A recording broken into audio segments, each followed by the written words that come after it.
Yang Mulia Bante Utama Matera. Silakan Bante. Terima kasih Pak Ponijan. Para biku yang saya hormati, Pak Andri Wongso, yang saya hormati juga para tamu undangan semua, panitia maupun semua yang hadir pada kesempatan ini. Dalam kesempatan yang pertama tadi kita sudah mendengar dengan baik sekali apa yang disampaikan oleh Pak Andri Wongso, dengan video-videonya juga yang menarik dan mengharukan, meneteskan air mata. Bagi yang meneteskan, bagi yang tidak ya boleh dipakai jari, dimasukkan supaya solider dengan teman-teman yang lain ya. Karena sebelah sudah meneteskan air mata kok kita belum. Jangan masuk ke hidung tapi yang ke sini saja supaya meneteskan air mata juga. Saudara-saudara, tadi apa yang disampaikan Pak Andri Wongso luar biasa sekali tentang 5 poin untuk berani sukses. Nah, tema kita pada kesempatan sore ini adalah sukses dengan mentalitas sang pemenang.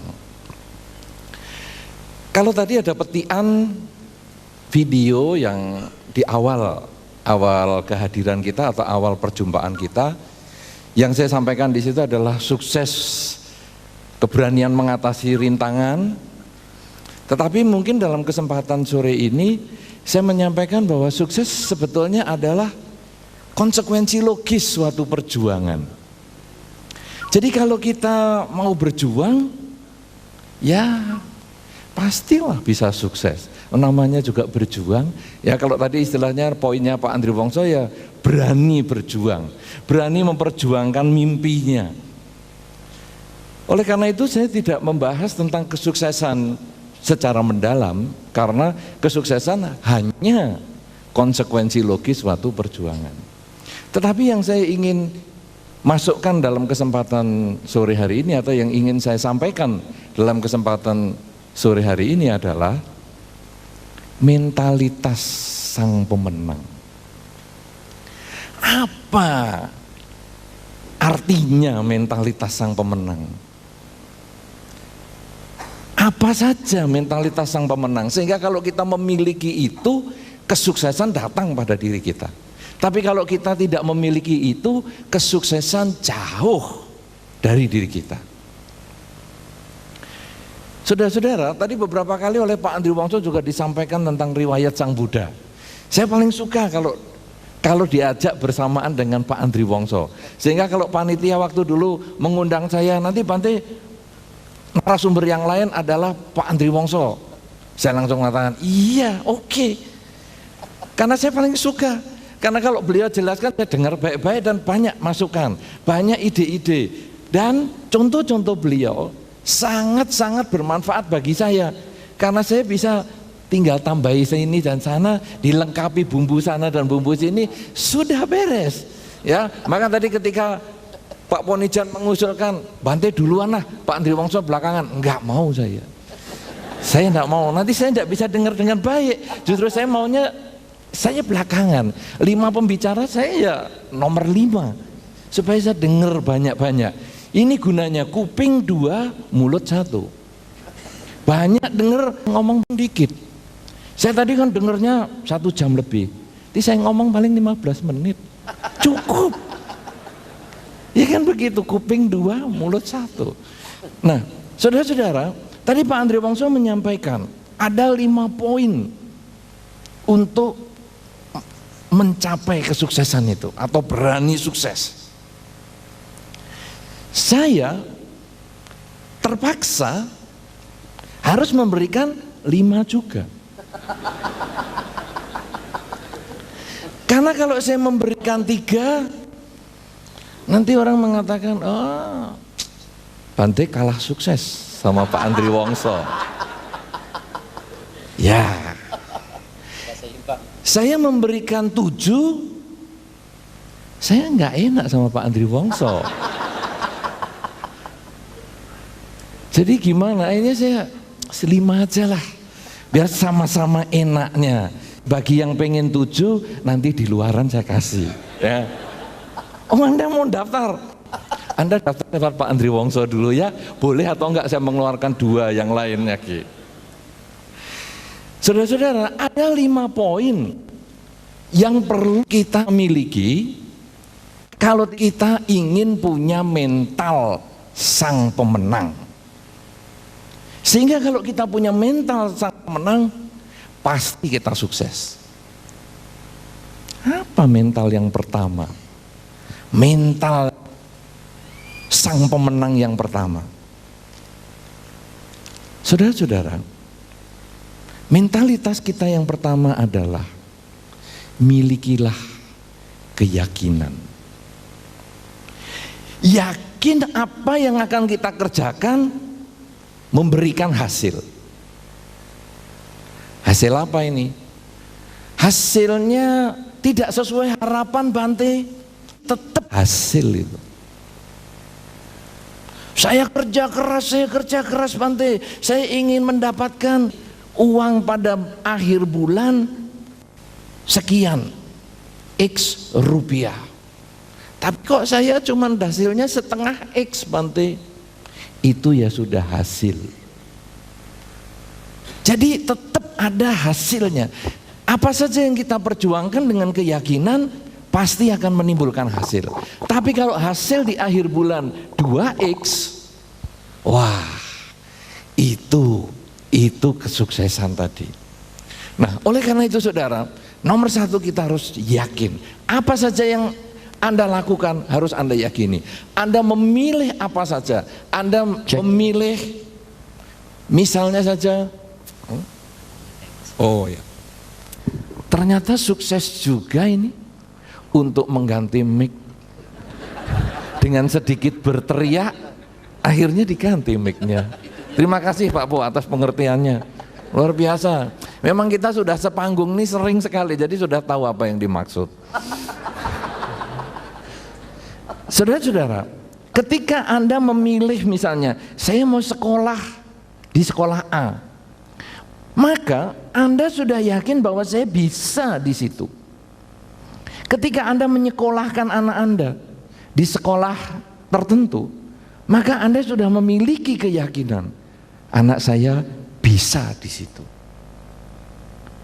Ketika Anda memilih satu pekerjaan, karena Anda yakin, saya bisa, saya mampu. Ketika Anda memilih pasangan hidup, Anda juga yakin, aku bisa dapat dia. Tidak mungkin meleset. Coba renungkan saudara-saudara. Coba renungkan.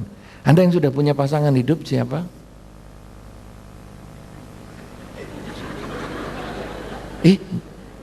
Cuman 5% aja nggak ada loh. Ternyata orang Makassar banyak jomblo ya. Para jombloan, jomblowati, banyak yang jomblo. Ini berarti Anda kurang punya keyakinan. Pada waktu pendekatan lawan jenis, seseorang itu kalau Anda yang sudah punya tadi pasangan hidup, coba Anda renungkan. Ketika Anda mendekati calon pasangan hidup itu karena Anda yakin, saya pasti bisa. Tidak mungkin pasangan hidup yang Anda peroleh hari ini adalah hasil yang tak terduga. Saya dulu sebetulnya mau mendekati orang tuanya. Lebih hebat, lebih pandai, lebih berbobot. Berbobot maksudnya lebih berat. Tapi karena saya sering ke rumahnya, dan sering ditemui dengan anaknya, ditanyanya, akhirnya ya sudahlah, tidak dapat orang tuanya, dapat anaknya ya tidak apa-apa. Saya rasa Anda tidak seperti itu, atau ada yang seperti itu? Coba tunjuk jari. Tidak ada toh. Nah makanya kita kalau mau mendekati seseorang, pasti karena kita punya keyakinan, aku mampu untuk mencapai itu. Betul atau tidak itu? Karena saya pengamat. Bagian ini saya pengamat, bukan praktisi. Saya tidak pernah praktek gitu. Tadi kan Anda sudah tahu, saya jadi biku itu umur 25. Jadi saya tidak ngalami gitu-gitu. Jauh, begitu tuh, jauh. Jadi kalau Anda mengatakan, wah, jadi biku karena nggak laku, bukan. Jadi biku karena nggak mau begituan saya. Umur 25 loh saya. Iya toh? Iya, umur 25 jadi. Sekarang sudah 55 saya. Hei, separuh umur saya sudah jadi begini, lebih lagi. Nah, saudara-saudara, jadi kita harus punya keyakinan. Tapi keyakinan bukan hanya di bidang pekerjaan, kalau tadi istilahnya Pak Andri Wongso, bukan hanya di bidang duniawi saja, tapi juga di bidang spiritual. Di dunia ini saudara-saudara, ketika Anda ada perjuangan, Anda ada usaha, perlu juga Anda punya keyakinan di bidang spiritual, di bidang keagamaan. Orang banyak juga Anda temui, kerjanya sukses sekali, atau kerjanya keras sekali, luar biasa, dia terus bekerja, sukses sekali, tetapi nilai spiritualnya lemah. Kalau tadi yang contohnya yang Pak Andri Wongso, temannya yang di Amerika itu, suksesnya luar biasa, tapi nilai spiritual lemah. Dan nanti kalau sudah begitu, apa dia nanti tidak merenung ya kalau malam hari begitu? Ini rumahku sebesar lapangan bola, uang tidak ada serinya, tapi aku di rumah sendirian. Nilai-nilai spiritual yang seperti ini kalau tidak terpenuhi, akhirnya orangnya stres. Saya pernah ketemu dalam level tertentu, salah satu tokoh di Indonesia juga termasuk orang sukses. Tokoh ini dulu sekali di zaman Jakarta masih gubernur lama sekali, zamannya Pak Ali Sadikin. Tahun berapa tuh? 70-an ya. Itu dia adalah mahasiswa. Dan mahasiswa yang minus. Dia enggak punya duit. Tetapi di zaman gubernur itu, dia sudah punya mimpi, mahasiswa ini. Saya pengen jadi orang kaya, saya pengen jadi orang kaya. Kalau Pak Andri Wongso kan, saya mau jadi bintang film, saya mau jadi bintang film.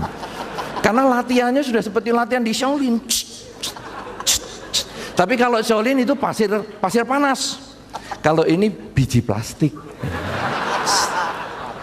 Latihan tapi ya. Wah, ini sudah. Maaf loh Pak Andri Wongso. Tapi dia ingat. Akhirnya jadi bintang film. Wah, hebat ini. 3 tahun lagi. Hebat. Makanya bahasa Mandarinnya hebat sekali. Tulisannya juga luar biasa. Mantap. Nah, mahasiswa ini dia punya niat, enak ya jadi orang kaya, enak ya jadi orang sukses. Aku pengen kaya, aku pengen kaya, aku pengen kaya. Kaya apa? Modal aja ndak punya. Nah, saudara-saudara, di zaman gubernur tadi itu kasino diperbolehkan, judi diperbolehkan. Jadi dia kemudian, saya mau kaya dengan judi. Ini cerita bukan menginspirasi Anda ya.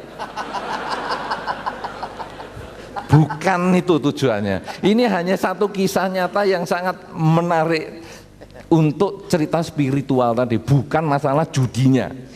Ini judinya ini hanya ya sepintas saja, tapi ini real, kisah nyata sungguhan. Saya mau judi.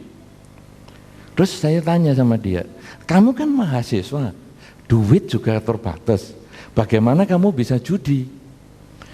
Judi itu, waduh nanti yang ngajar hari ini, ya sudahlah, pokoknya judi itu ada resepnya Bante, ada 2 tahapan. Jadi pokoknya kalau nggak gini, ya begitu. Saya tidak sebutkan, karena nanti Anda praktekkan. Karena saya kan cuma pengamat, dia ceritakan rahasia itu kepada saya. Tapi kalau Anda kan praktisi, nanti pulang Anda pakai lagi, bahaya. Pokoknya dia yang ngomong, syaratnya cuma 2 Bante, begini dan begitu. Terus bagaimana? Ya saya terpenuhi. Saya coba, Dari hasil judi itu saya bisa melanjutkan kuliah.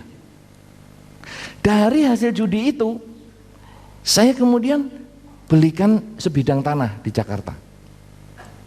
Waktu itu Jakarta masih belum seheboh hari ini harga tanah. Dia bisa belikan di tengah kota. Kemudian dia bisa bangun pelan-pelan. Sampai akhirnya dia menjadi apartemen dan lain sebagainya. Kemudian dia belikan perkebunan di Sumatera.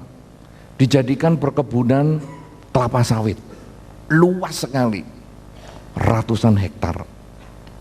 Atau mungkin ribuan, saya nggak tahu. Pokoknya banyak, luas. Nah, kemudian dia mengatakan, sekarang, nah ini setelah ketemu saya bukan zaman Pak Ali Sadikin tadi. Ketemu saya setelah dia sukses punya perkebunan yang demikian luas. Dia mengatakan, Bante, dulu zaman saya mahasiswa, saya kepingin rasanya kaya itu kayak apa. Sampai saya pokoknya apa saja yang mendatangkan duit, saya kerjakan. Tapi setelah sekarang saya kaya raya, setelah semua saya miliki, apa saja saya bisa dengan perkebunan kelapa sawit itu, uang saya sudah banyak sekali. Mau apa sekarang saya? Kok rasanya sepi ya? Kosong, tidak ada apa-apa. Duitnya cuma kayak gini aja.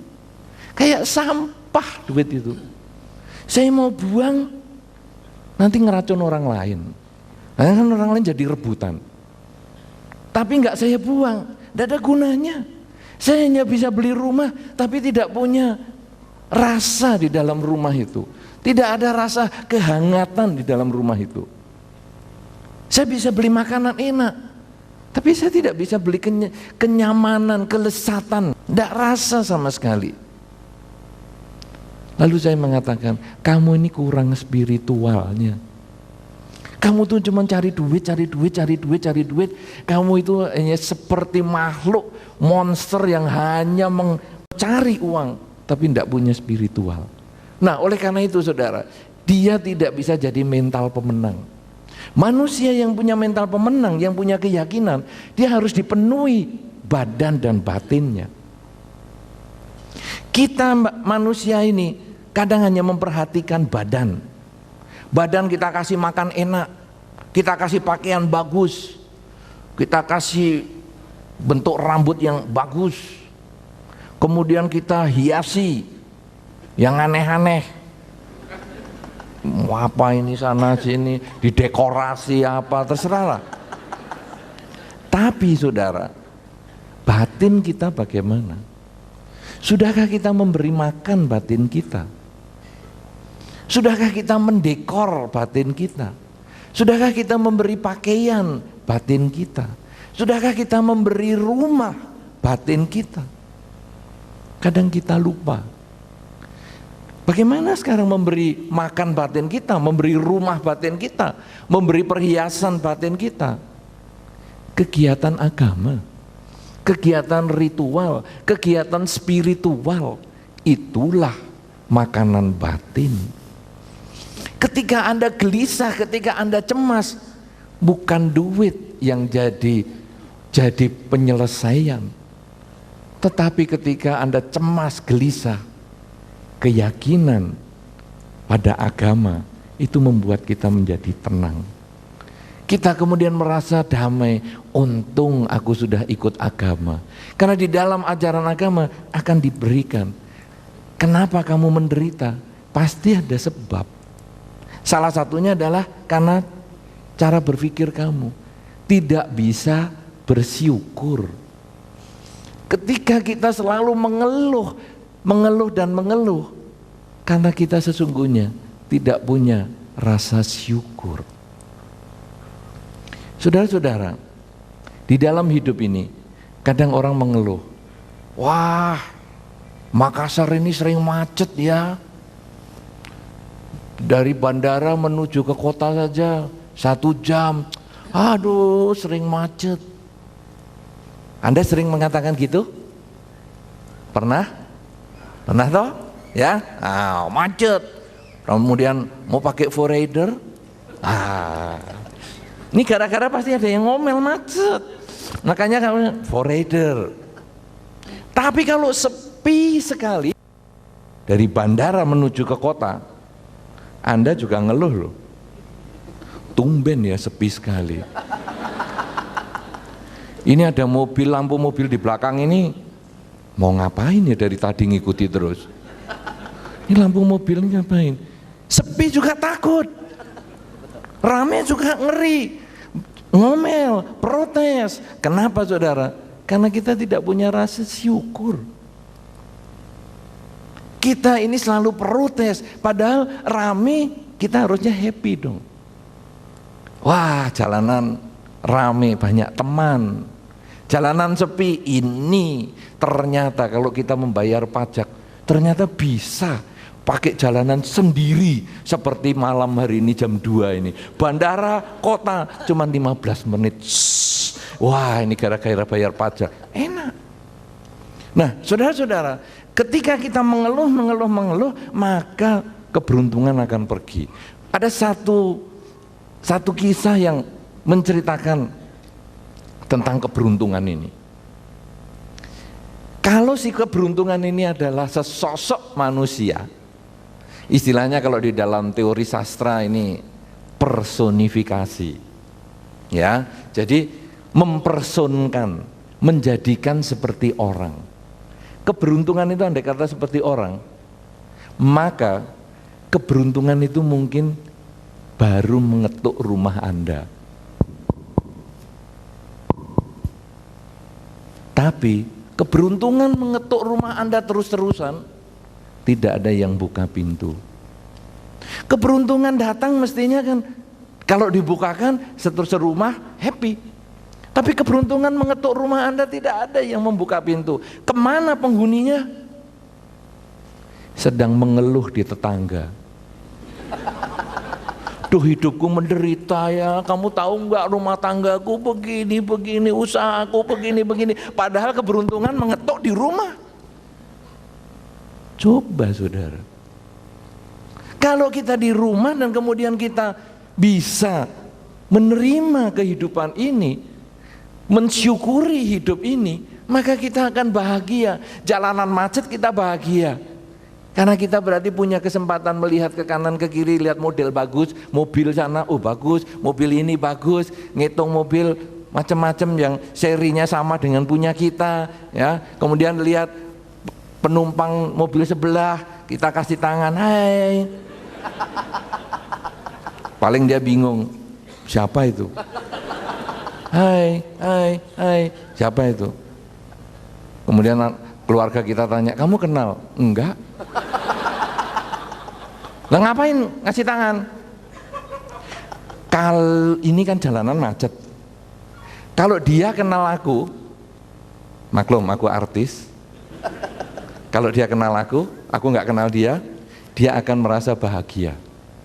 Karena dia merasa, wih, artisnya kasih hai loh sama aku.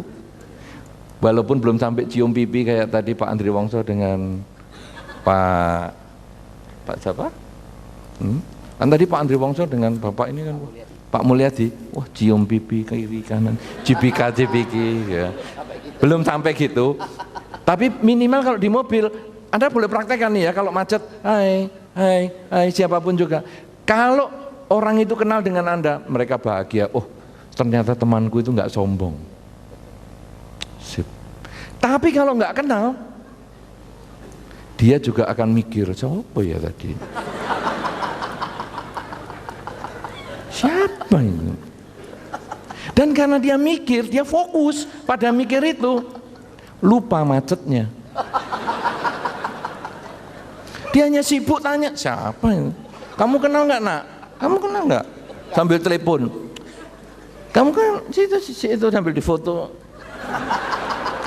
Kemudian di send fotonya. Kamu tahu nggak orangnya ini siapa? Oke. Nggak tahu. Tapi jalanan macet 1 jam itu nggak terasa karena dia ada kesibukan. Karma baik juga toh. Hanya hai. Boleh dipraktekkan. Nggak usah besok bubaran ini nanti. Turun dari lift. Hai. Pasti nanti nunggu lift rasanya cepat sekali. Itu karena kita mensyukuri, bukan hanya protes. Jalanan macet, nunggu lift lama sekali. Enggak ada.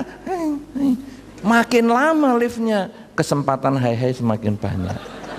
Malah kalau perlu keluarkan penanya sambil nih, alamatnya mana?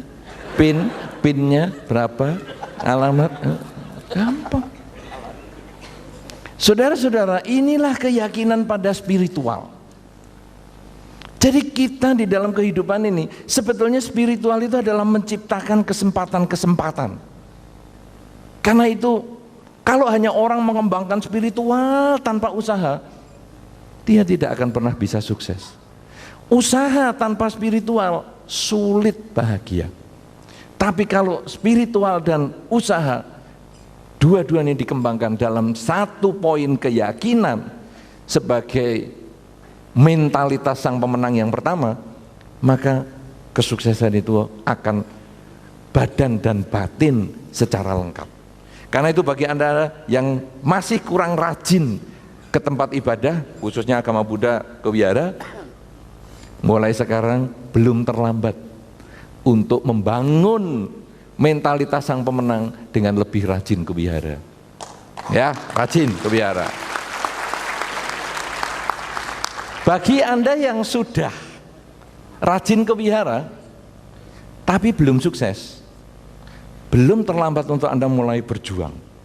Karena Anda harus yakin bahwa kalau saya sudah banyak berbuat baik, berarti kesempatan itu akan terbuka, kesempatan akan terbuka, kesempatan akan terbuka. Dengan begitu saya berjuang, saya akan bisa. Saya tidak akan pernah ngeluh-ngeluh lagi. Karena nanti kalau keberuntungan datang ke rumahku, aku nggak mau pas aku ke rumah tetangga. Aku harus tetap di rumah supaya keberuntungan langsung ketemu dengan aku, kesuksesan bisa aku wujudkan.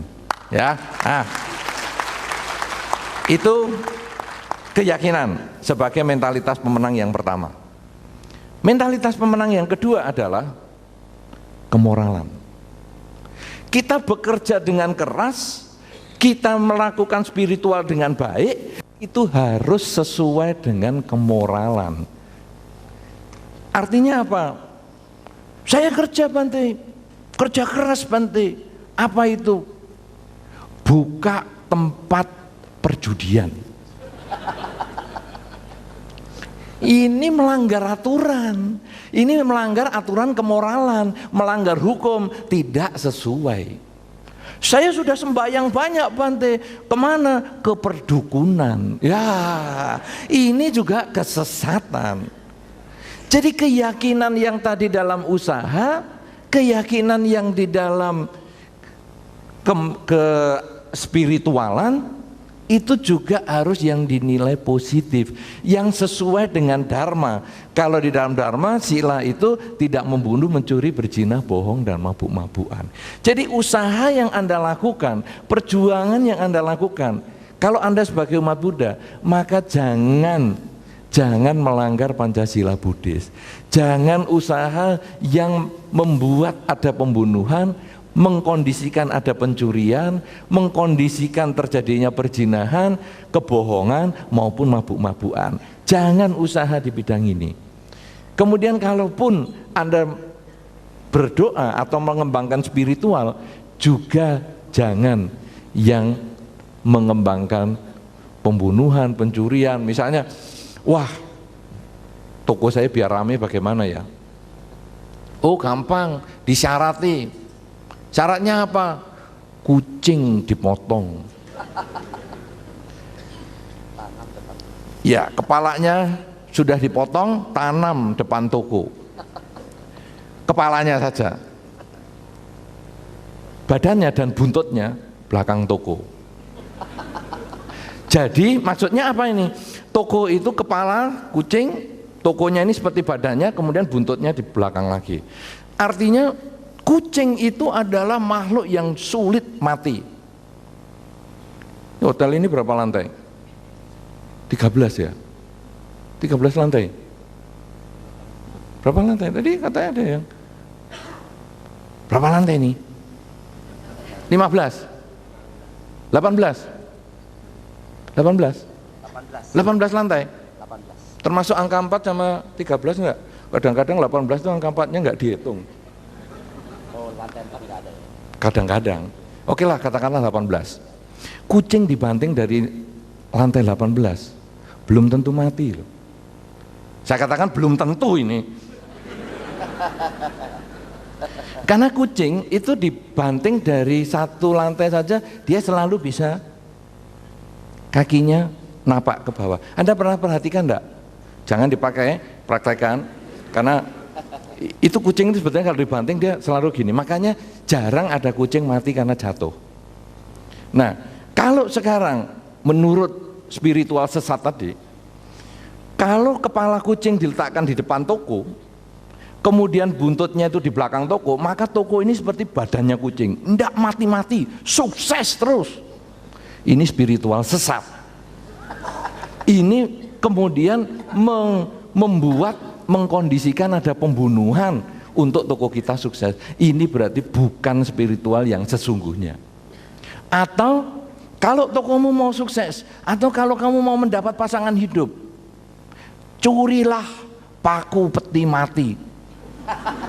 Orang yang meninggal Jumat Kliwon, wah, kemudian kita nyari, kemudian gali, kemudian cabut peti matinya. Itu jelas bukan yang kita harapkan. Jadi kalau kita punya pekerjaan yang sesuai dengan kemoralan, tidak membunuh, mencuri, perzinahan, bohong, dan mabuk-mabukan, juga kemudian kita punya nilai-nilai spiritual yang juga mencegah adanya pembunuhan, pencurian, perzinahan, bohong, dan mabuk-mabukan, maka kita punya mentalitas pemenang yang kedua, yaitu selain punya keyakinan, kita punya kemoralan.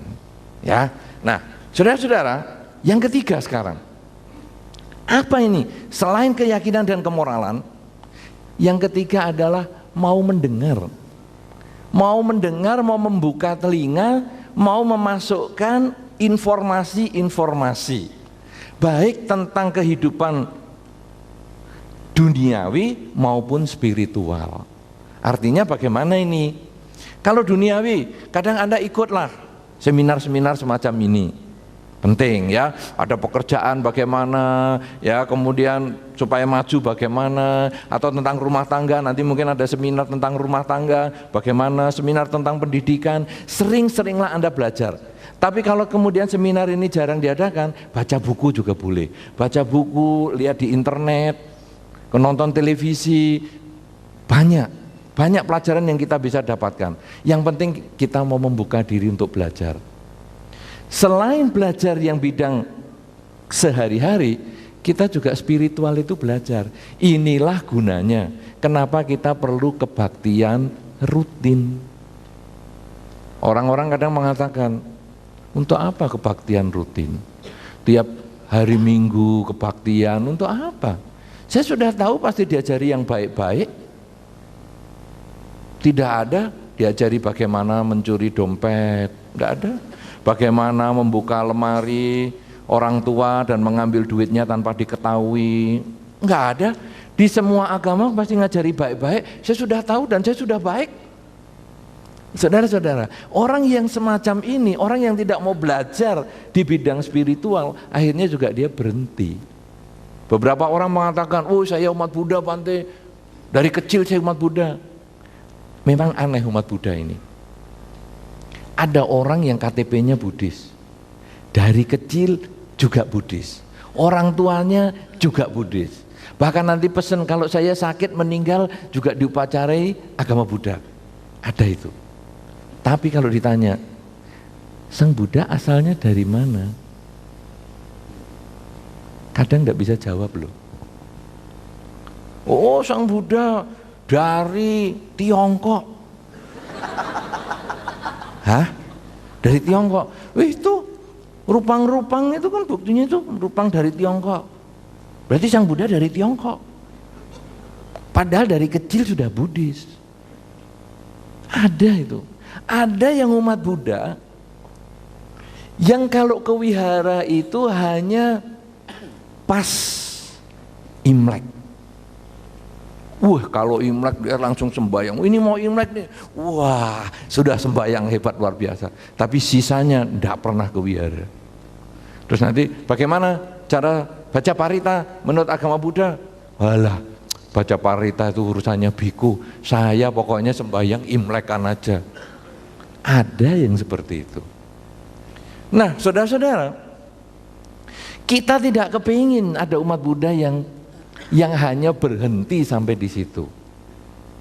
Tapi kita kalau bisa membuka kuping, belajar, yaitu sering ke wihara lalu didengarkan.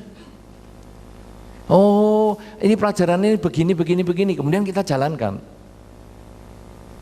Saya ingat beberapa waktu yang lalu saya pergi ke salah satu kota di Sulawesi. Saya tadi kan sebetulnya kan termasuk ada aktivitas di Sulawesi sedikit beberapa tahun.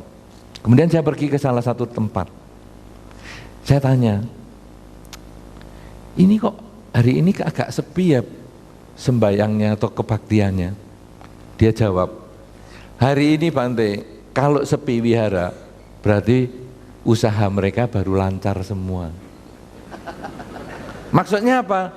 Mereka itu kalau hidupnya susah, tokonya sepi, anaknya sakit, baru sembayang. Tapi kalau sepi begini harusnya Bante happy. Kenapa? Berarti mereka happy semua, jalan-jalan semua, nggak ada yang sakit, nggak ada yang toko nggak ada yang toko sepi dan lain-lain. Itu ada loh saudara-saudara yang seperti ini. Saya nggak tahu apa Makassar juga seperti itu. Hah? Iya, sama, masih gitu. Wah, malu-maluin ini. Masih gitu. Jadi kalau sepi wihara berarti usaha sukses. Kalau wihara rame berarti usaha kurang sukses. Masih begitu. Waduh. Padahal saya tadi nggak niatnya nyindir loh ini. Sudah kena ya. Wah. Saudara-saudara, ini umat Buddha yang tersesat. Ini cara yang tidak tepat beragama Buddha. Karena umat Buddha itu bukan hanya KTP. Umat Buddha itu harus jalani. Kemudian kalau kita mau jalani lalu mengatakan, yang penting kan berbuat baik. Berbuat baik kalau nanti kena dilema, pertanyaan-pertanyaan yang sama beratnya, nanti agak sulit loh. Misalnya sekarang, bagaimana kamu mau berbuat baik? Kamu punya uang 100.000, ibumu sakit, tapi juga pasangan hidupmu sakit. Bagaimana ini? Duit 100.000 mau diapain? Ini beli obat pas 100.000. Mau untuk ibumu, apa mau untuk pasangan hidupmu? Wah, kalau tadi saya nonton videonya Pak Andri Wongso, pasti untuk ibu saya. Oke. Tapi ingat, yang nemani seseorang meninggal itu bukan orang tua loh. Ya toh? Siapa yang nemani kita meninggal? Pasangan hidup. Ayo renungkan. Jadi duit 100.000 kasihkan siapa? Kalau kasihkan ibu, dah saya nonton videonya Pak Andri Wongso tadi, jadi saya kasihkan mamahnya. Nanti pas sakit mau meninggal, cari mamahmu sana. Cari mamahmu sana. Dulu 100.000 kan untuk mamahmu toh, sekarang cari. Padahal mamanya sudah lahir duluan di alam lain. Nyari kemana coba? Kemudian kasihkan pasangan hidup. Ya sudahlah. 100.000 kasihkan pasangan hidup, jangan nemeni saya sampai mati, kasih pasangan hidup. Langsung mamahnya ngomong, gini ya sekarang. Dulu kamu belum punya pasangan hidup itu, kamu sangat perhatian sama orang tua. Sekarang setelah punya pasangan hidup, orang tua sakit aja enggak kamu perhatikan. Lahir dari mana kamu? Kalau kamu nggak lahir dari mamahmu, apa kamu punya pasangan hidup model begitu? Bingung nggak coba? Bingung? Bingung tak? Sering ke wihara, nanti ada jawabnya.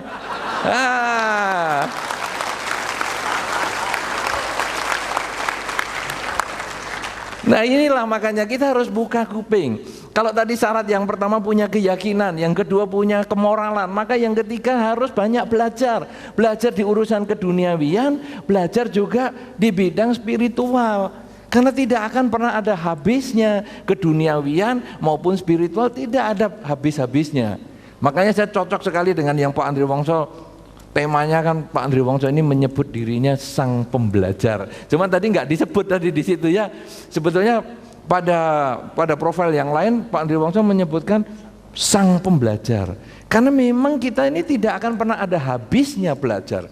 Kita tidak bisa mengatakan aku sudah cukup belajar ini. Sudah semua, aku sudah tahu semua. Tidak ada. Semakin kita tahu banyak, semakin sedikit yang sesungguhnya yang kita ketahui. Maka tadi saya ingat dengan ceritanya Pak Ponijan. Saya ingat ada cerita anak kecil seperti itu.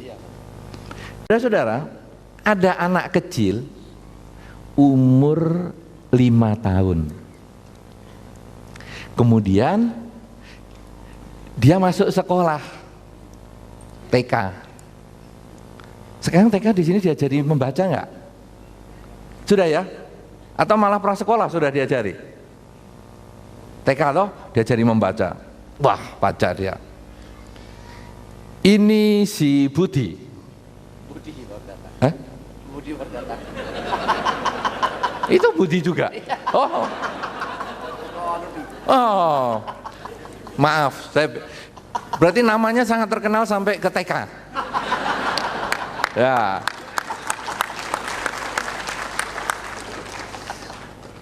Masih ada nggak kata-kata itu di buku TK anak Anda? Masih ada. Ini si Budi. Ini Ibu Budi. Ibu Budi pergi ke pasar. Si Budi di rumah saja. Masih ada itu ya? Masih? Nah, anak TK ini bisa membaca dengan baik. Ini si Budi, Ibu Budi ke pasar, bisa dia baca.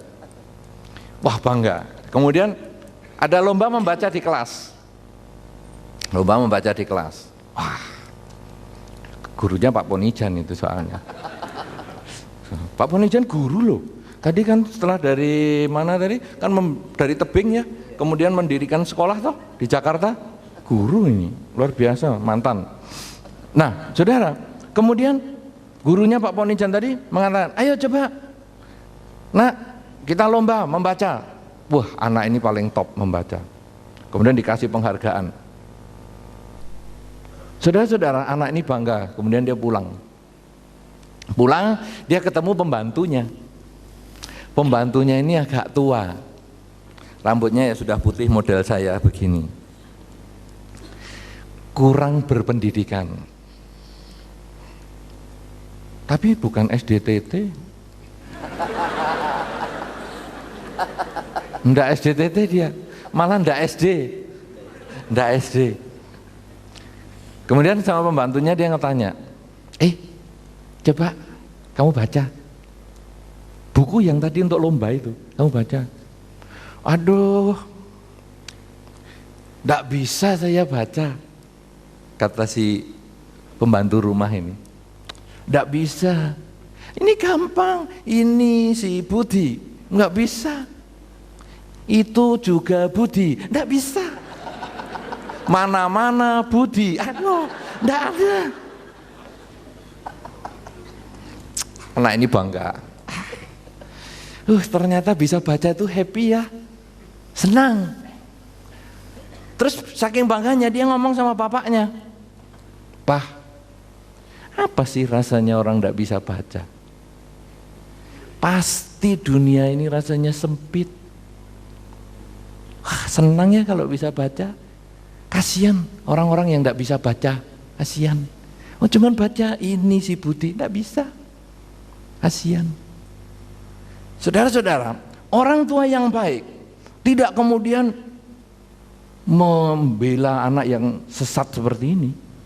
Malah ngatakan, bener nak, memang kamu pandai nak, pantas kamu muridnya Ponijan nak, dia kan S3 nak, wah dari desa Pon nak.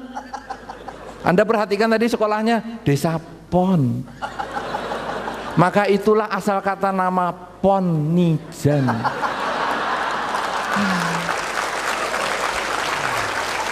Nama desanya ternyata. Ya, padahal desanya sekarang sudah diganti nama, jadi namanya sudah tutup itu. Ya. Nah, saudara, Orang tua yang baik tidak akan begitu. Orang tua adalah tugasnya mendidik. Maka begitu tahu anaknya sesat, kemudian dia mengatakan, kamu mau tahu nak, rasanya tidak bisa baca. Oh iya dong Pak, aku TK saja bisa baca. Itu coba bibi yang di rumah itu, sudah rambutnya ubanan nggak bisa baca. Padahal ini gampang sekali, tulisannya gede-gede, nggak bisa baca. Kemudian bapaknya ini, yang bernama Andri Wongso, sang pembelajar, dia mengajarkan kepada anaknya yang kurang belajar tadi. Dia ambilkan buku tentang Oprah Winfrey tadi yang berbahasa Inggris, kemudian tunjukkan kepada anak itu, coba nak dibaca.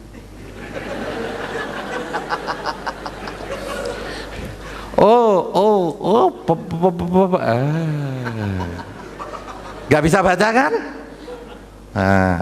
Bagaimana rasanya nggak bisa baca nak?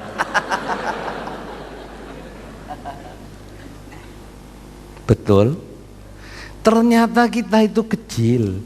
Apa yang disampaikan oleh Pak Ponijan tadi, begitu kita memahami yang kita ngerti hari ini, ternyata ini hanya sebagian kecil, hanya debu di antara semua sedemikian banyak. Bahkan di dalam Dhamma pun Sang Buddha pernah menyebutkan bahwa ini loh, apa yang aku ajarkan itu baru segenggam daun ini. Yang tidak aku ajarkan itu seperti daun di seluruh hutan ini. Yang segenggam ini aja yang bisa mencapai kesucian.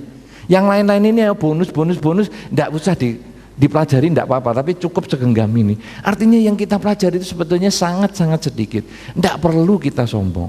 Nah, tapi walaupun sedikit kita perlu buka kuping. Kita sering kalau ada acara-acara seminar datang. Kemudian kalau ada kebaktian di wihara datang, supaya kita masukkan data terus sehingga kita bisa laksanakan dalam kehidupan.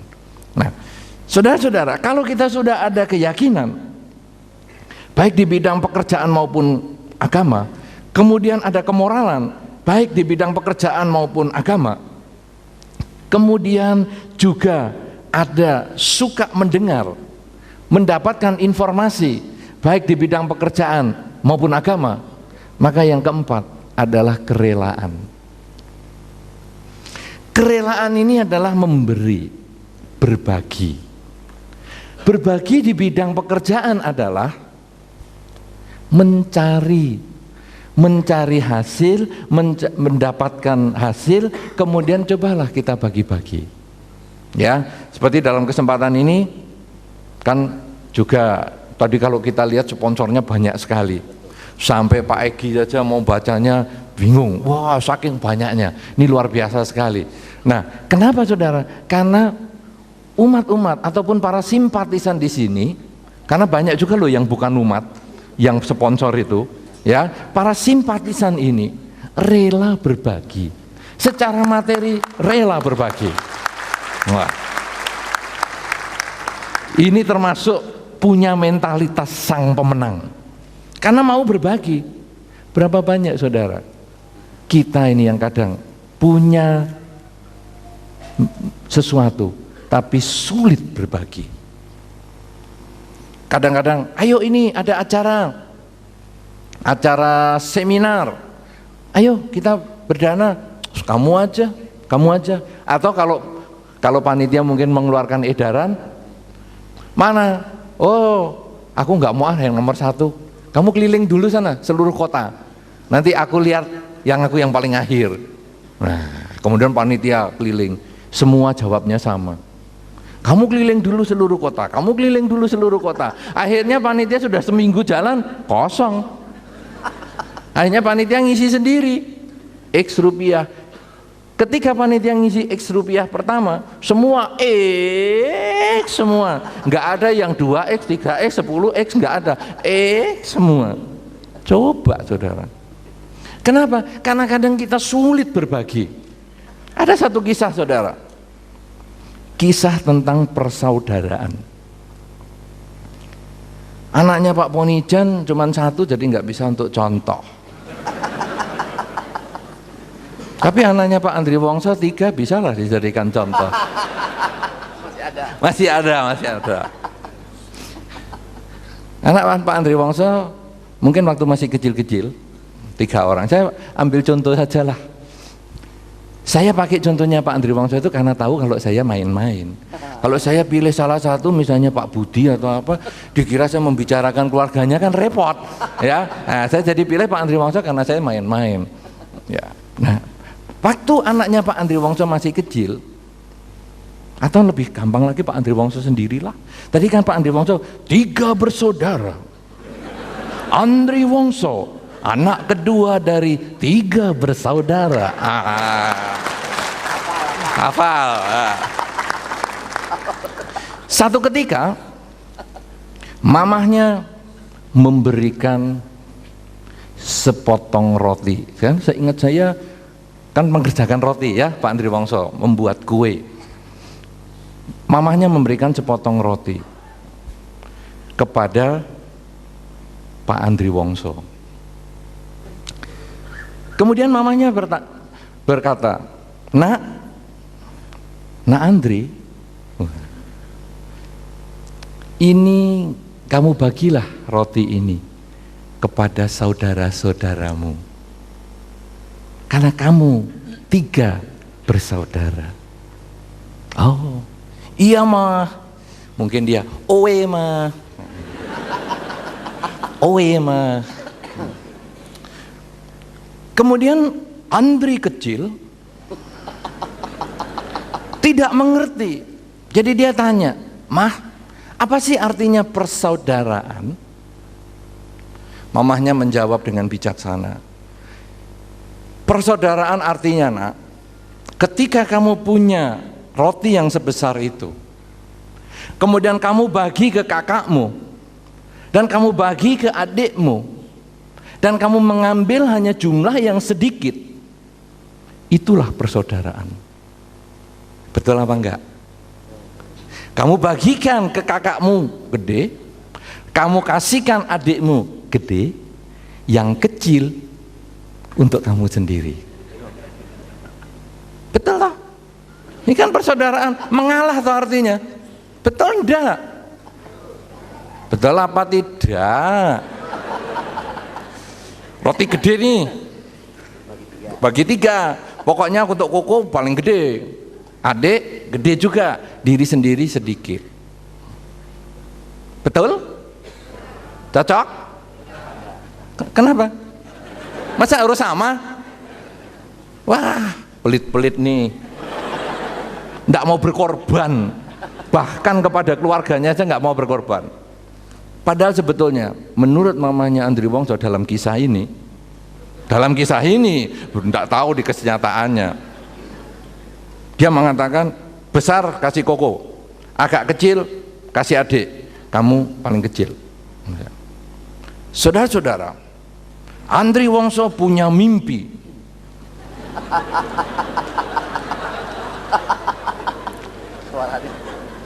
menjadi orang yang persaudaraannya kuat. Maka dia mengatakan, oke mah, kalau memang nilai persaudaraan seperti itu, biarlah koko yang membagi.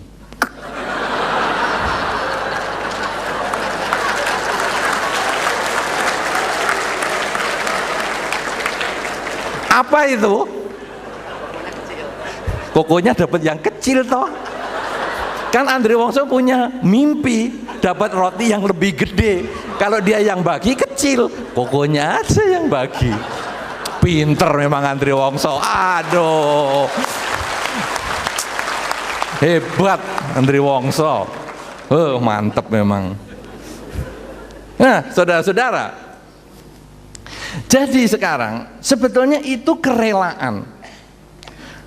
Kita dilatih untuk kerelaan. Kalau tadi secara materi ya, jadi punya perusahaan kemudian berdana ya sampai banyak sekali berdana, bagus sekali ya, donatur banyak ini, kita nanti bisa sebutkan satu-satu atau nanti panitia mengulang lagi untuk slide-nya itu bagus dan posisinya juga bagus. Kalau dulu kita pernah di satu tempat, wah semua sponsor semua malah temanya tidak ada. Kita pikir ini temanya tema sponsor apa ini? kita bingung. Pas juga sama Pak Po juga hari itu ya. Nah, jadi itu kerelaan bersifat materi, saudara, sangat bagus. Kemudian kerelaan yang bersifat spiritual adalah kemampuan untuk memaafkan orang. Mentalitas pemenang itu adalah ketika kita mau memaafkan orang. Kita kadang-kadang memaafkan itu sulit loh. Beberapa orang suka dana paramita, ya, saudara-saudara, kalau kebaktian mendengar lagu, mari kita berdana, apa itu? Dana paramita. Biasanya begitu lagu keluar, semua langsung cari di dompet. Betul apa tidak? Betul? Yang ngomong betul itu hanya satu orang, berarti yang lain ini termasuk yang jarang ke wihara. Atau kalau ke wihara lagu apapun juga aku nggak mau tahu. Wah, gawat. Nah, saudara-saudara, kemudian berdana. Ada orang suka berdana, rajin, tiap kali kebaktian berdana, ada acara-acara dia berdana. Tetapi dengan pasangan hidupnya sendiri, mau dana senyum aja susah. Betul ya? Wah, apa Anda melakukan? Jadi berdana senyum aja susah, sulit sekali. Pasangan hidup kadang diam-diaman 2 hari, 3 hari, seminggu tetap diem, sampai ke wihara juga diem-dieman, terus begitu. Apa artinya? Ketika materi bisa kita serahkan, ketika materi bisa kita berikan, senyum yang gratis saja kenapa kita jual mahal? Kenapa kita tidak umbar senyum, kita obral senyum? Sama pasangan hidup, orang yang kita cintai, orang yang kita kasih, kenapa kita tidak mulai tersenyum? Karena senyum berarti kita mulai memaafkan dia. Kenapa kita mahal? Senyumlah. Ketika jalanan macet, ke mobil sebelah, selain hai, senyum. Gratis senyum. Ini adalah spiritual, berdana spiritual. Kemudian saudara-saudara, mentalitas sang pemenang dalam kerelaan ini adalah yang lebih luar biasa, mengkondisikan orang juga sukses. Ini tidak mudah. Kalau di dalam Sang Buddha, ketika Sang Buddha mengatasi naga Nando Pananda, naga yang berkepala 7, kemudian Sang Buddha meminta Bante Moggallana, salah satu murid yang paling hebat, untuk menangani naga Nando Pananda. Jadi begitu disemprot oleh api, Bante Moggallana kemudian mengeluarkan kemampuan batinnya dalam meditasi dan akhirnya bisa selamat dari api, ya, jubahnya pun tidak terbakar. Kemudian Nando Pananda yang naga besar ini diatasi lagi oleh Bante Moggallana yang menjadi ular lah, yang menjadi apa, sampai pertempuran yang besar sekali. Dan akhirnya Nando Pananda ini tunduk dan menjadi murid Sang Buddha. Nah, saudara-saudara, kalau kita lihat di sini, Sang Buddha punya mentalitas sang pemenang. Bahwa pemenang itu bukan hanya untuk dirinya sendiri. Pokoknya yang hebat hanya aku, orang lain tidak ada yang hebat. Tidak. Tapi justru beliau mendelegasikan wewenang kepada Bante Moggallana. Sehingga kalau seandainya Bante Moggallana itu tidak berhasil, masih ada Sang Buddha yang mendukung. Tapi karena Sang Buddha juga maha tahu, maka juga tahu juga pasti Bante Moggallana bisa ngatasi. Dan ini adalah pemimpin yang baik. Inilah mentalitas sang pemenang, mendorong orang untuk sukses. Oleh karena itu saudara-saudara, kalau di bidang bisnis Anda sudah sukses, berapa banyak orang yang Anda buat menjadi sukses juga? Kalau Anda mendukung orang menjadi sukses, maka Anda punya mentalitas pemenang. Tapi kalau Anda selalu merahasiakan resepnya, ini bagaimana bisa sukses? Belajar sendiri. Aku juga susah kok dulu nyarinya.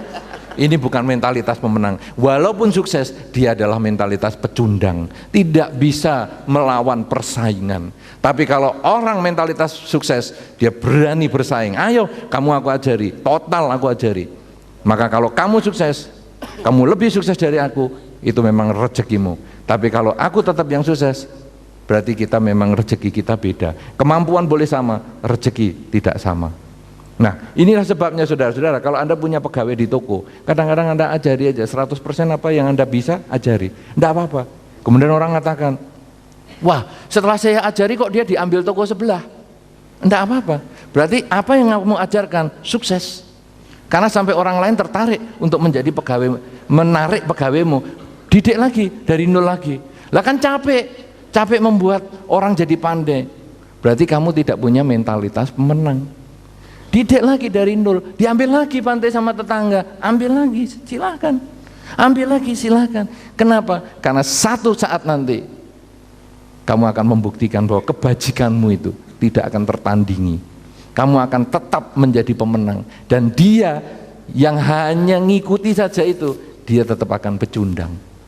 Ini saudara-saudara, makanya satu ketika ada cerita Albert Einstein.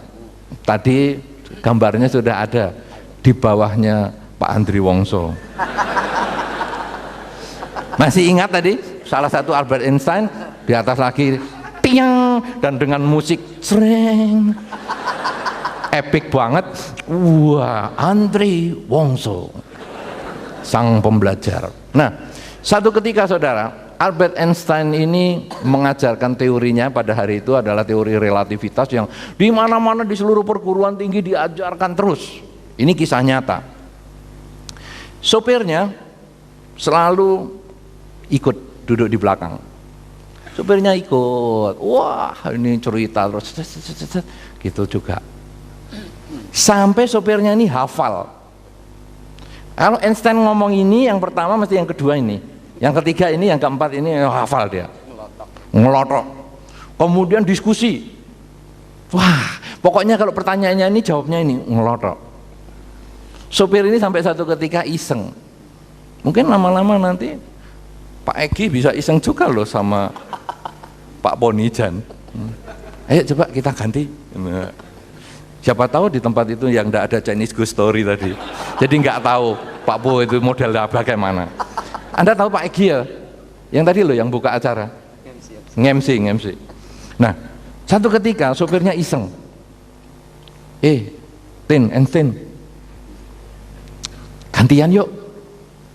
Aku bosen nih jadi sopir. Di belakang terus. Kamu aja gantian. Aku ngajar. Kamu yang duduk di belakang. Wow, gitu. Wah, ngajar sopirnya. Persis Einstein. Loh, sudah tiap hari ngomongnya. Jelasin. Mahasiswa kagum-kagum. Hebat ya. Dia diam aja, dipikirnya kan mahasiswa, dia Einsteinnya. Diem. Siapa yang mau bertanya? Wah, pertanyaan gampang. Bisa jawab semua. Satu ketika saudara, sudah ke beberapa kampus, sukses terus. Wah, sopirnya Einstein makin pede. Ternyata Einstein ini ya tidak sepinter-pinter banget lah. Aku ya bisa ternyata. Saudara-saudara, satu ketika di satu kampus jelaskan, bisa semua. Masih posisinya sama. Einstein duduk di belakang, sopirnya yang menjelasin. Kemudian pertanyaan ada, ya si A, si B, si C, jawab semua. Akhirnya timbul satu pertanyaan yang belum pernah keluar sebelumnya. Pertanyaan ini, belum pernah ada ini, tidak bisa jawab. Tapi sopir Einstein ini tidak kekurangan akal. Dia langsung mengatakan, pertanyaan seperti itu mudah. Biar sopir saya saja yang menjawab.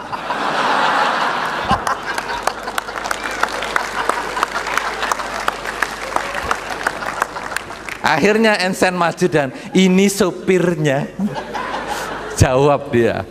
Nah, saudara-saudara, orang yang seperti ini walaupun diajar pada satu titik tertentu dia pasti tidak bisa. Karena itu kalau Anda punya ilmu apapun juga bagi, karena tiap orang hokinya nggak sama. Dan inilah di dalam Dhamma, kenapa Sang Buddha disebut sama Sang Buddha? Karena beliau mengajarkan sampai orang mencapai kesucian yang sama. Itu adalah mentalitas pemenang. Jangan pernah mahal dengan rahasia-rahasia kesuksesan Anda. Karena kesuksesan Anda begitu Anda bagikan, Anda bisa bertambah sukses lagi, tambah sukses lagi, tambah sukses lagi. Karena tiap kali Anda mengucapkan ada hal baru yang membuat Anda lebih tercerahkan. Kalau sudah ada keyakinan, ada kemoralan, kemudian suka mendengar informasi dari berbagai hal, baik yang spiritual maupun yang di bidang keseharian, kemudian ada kerelaan, yaitu berbagi dan bahkan mendorong orang lebih sukses dari Anda kalau bisa, maka yang kelima, yang terakhir adalah punya kebijaksanaan. Kebijaksanaan artinya tahu kapan satu ucapan disebutkan atau kapan tidak disebutkan, kapan perilaku ini dilakukan, kapan tidak dilakukan. Saya harus berpikir apa, tahu apa yang harus dikatakan, saya harus berpikir apa supaya saya melakukan sesuatu. Inilah kebijaksanaan, bisa memilih. Ya, kebijaksanaan kalau di dalam pekerjaan, memilih pekerjaan yang tepat sehingga menambah keberhasilan kita. Kalau kebijaksanaan di bidang spiritual, itu yang nanti mengembangkan kesadaran setiap saat. Sadar saat duduk, jalan, berdiri, apa saja selalu sadar, yang nanti akan mengkondisikan seseorang mencapai kesucian. Kalau 5 hal ini saudara bisa Anda kerjakan, keyakinan, kemoralan, mendengar, kemudian juga kerelaan, dan punya kebijaksanaan, bisa memilih baik dan buruk, mengambil yang baik, meninggalkan yang buruk, mengevaluasi pekerjaan untuk ditingkatkan dan menghindari yang jelek-jelek, maka inilah mentalitas sang pemenang. 5 hal ini kalau bisa Anda lakukan, kesuksesan menjadi konsekuensi logis. Dan saudara-saudara, kalau kita mau melangkah, kita mau mencoba, kesuksesan akan setengah kita capai. Tapi kalau kita hanya berhenti sampai di sini, hanya ngerti tapi kita tidak jalani, maka kesuksesan hanya sekedar teori saja. 5 hal inilah saudara, semoga bisa kita miliki dan kita gabungkan dengan apa yang Pak Andri Wongso sampaikan. Terima kasih, semoga selalu bahagia. Iya, mari kita beri tepuk tangan yang meriah sekali buat Bante Utamo Mahathera.